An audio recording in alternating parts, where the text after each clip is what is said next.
সময় বুঝিয়ে দিবে। সময় বোঝাবে ঠিকই, তুমি যে একজন অহংকারী। মিউজিক।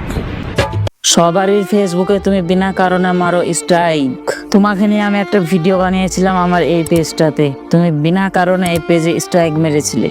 তো এই পেজটা আমার বন্ধ হয়ে গেছে, কিন্তু আমার একটা কথা মাথায় ঢুকে গেছে, পাপ কোনোদিন বাপকেও ছাড়ে না। আমার পেজটা যখন নষ্ট হয়ে যায় তখন আমার বিল্লালের যোগ্য স্থান কোথায়? কিন্তু আমার কাছে খুব খারাপ লাগতেছে ঠিক তাদের। খুব খারাপ লেগেছিল, খুব দুঃখ হয়েছিল। 10 দিন আমি ঠিক মতন খেতে পারিনি, ভাতও খাইনি।